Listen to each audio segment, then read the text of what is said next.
So this Instagram model is in big trouble because she's about to start a cult.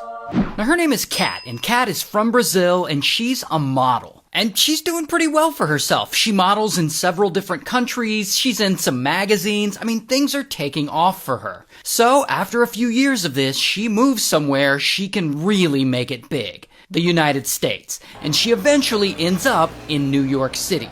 And here, she decides she's gonna become an influencer. The crazy thing is, it works. Because soon enough, she has over 1 million followers. Mostly because of her modeling stuff, because, people on Instagram like to follow models. But then, she parlays that into giving advice, like spiritual advice and like life coaching. And she starts making all this spiritual life coaching content and making all kinds of wild claims. Like she says she's spiritually gifted and that she's some kind of witch who can like put curses on people. And that she has spiritual powers that can allow her to predict the future, that she's guided by divine voices that only she can hear. She writes an autobiography about her life at 25 years old, like she's all important. But whatever, there must be a demand for it because she publishes it, and I guess her followers buy it. And like here she is on a Brazilian TV show promoting it. Not only that, she's getting so popular, she allegedly starts dating Leonardo DiCaprio. Here's a picture of them together, there's Kat,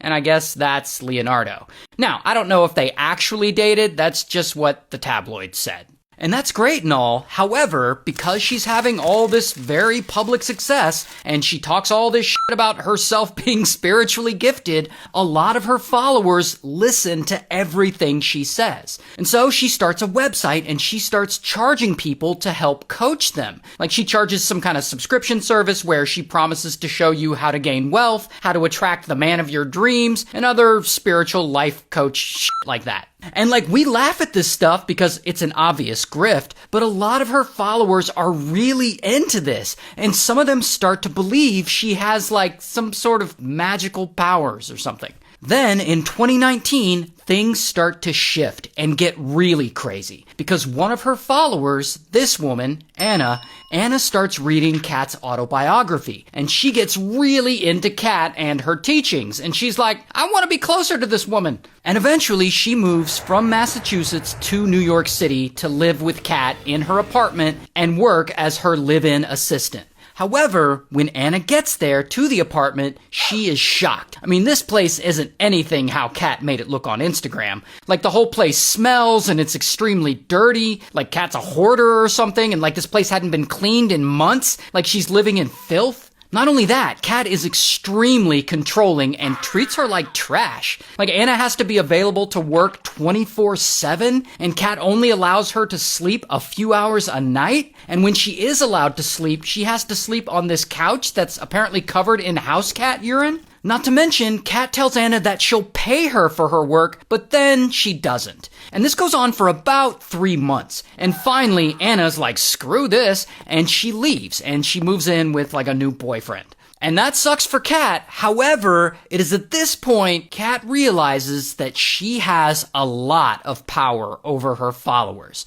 So she's gonna get more of them to live with her, and she's gonna treat them even worse. And in 2022, she moves from New York down to Austin, Texas, where she ends up living in a decent-sized place. I think it's like 5 bedrooms. And there, she starts trying to recruit women from her online following. Like, she tries to recruit them as helpers who would come live with her in this house. So she reaches out to some of them and she asks them to move in with her. And she promises that she's gonna like be their spiritual guide and help them achieve their dreams or whatever. And most of her followers are like, live with you? Nah, I'm good. That's weird. But surprisingly, 3 women eventually say yes. I mean, one of them's not actually a woman because she's a teenager, but 3 of them say yes. And so 2 of them up in their lives and they move from Brazil all the way up to Austin, Texas to live with and work for Kat. And then another one moves from Germany to Texas to live with and work for Kat. And this is where it starts to turn into like a weird little cult. Because Kat starts putting these women to work. Like one of them, she brings her into her room with some tarot cards and some crystals, and she performs her witchcraft or whatever, and she tells the follower, you must become an adult dancer. Like, that's what the spirits are telling me, that you need to be a stripper. And so this follower listens to her, and she goes and gets a job at the local strip club, like dancing every night, putting in some serious hours. And Kat starts collecting and holding on to the money that this follower is making because she says the follower owes her for room and board and her flight to the US. And to make it worse, Kat starts placing very strict rules on these three followers. Like she forbids them from communicating with one another. They're not allowed to leave their rooms without asking permission first. Even to go to the bathroom, they have to ask permission. And if they don't follow these rules, Kat threatens to kick them out in a country where they don't know anyone. However, I think pretty early on, one of the followers is like, fuck all this, I'm out. And she escapes and she leaves the house. But the other two either can't or don't want to escape, and things get much worse for them. Because Kat starts controlling everything they do. Like she makes them block all of their old contacts in their phones so that there's no outside people trying to contact them. At one point she decides that working as adult dancers isn't enough, and soon she starts pressuring these two followers into becoming escorts. And like Kat sets up profiles for them on escort sites and sugar baby websites, and these women start escorting.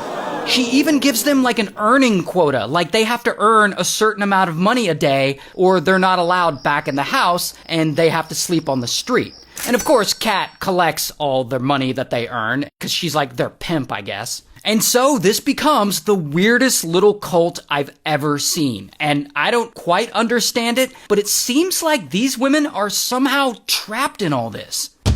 Until... Here's the thing about these two followers. They still have family and friends back in Brazil. Family and friends who are worried and wondering where the hell they're at and what they've been doing all these years they've been gone. And so eventually in 2022, they go and they report these two women as officially missing. And they launch social media campaigns to try and find them, and the story of these two missing women blows up in Brazil, and it makes the news. Meanwhile, in the United States, Anna, Kat's old live-in assistant, she starts reading these news stories online. And she knows these women are devoted followers of Kat, because it's like a small community, I guess. And so she contacts the FBI. So then the FBI starts investigating, and they find the two women's profiles on the escort and sugar baby websites. And so now they're starting to think that there's this whole human trafficking situation going on. And so the feds tip off local police, and local police talk Kat and the other two women into coming into the police station and answering a few questions. And while they're there, bam, they arrest Kat. Here's her mugshot. And they deport her back to Brazil, and they charge her with human trafficking and slavery. I didn't even know you could be charged with that. But anyway, she goes to trial, and she's found guilty, and she's sentenced to 8 years in prison. Wow, that's crazy.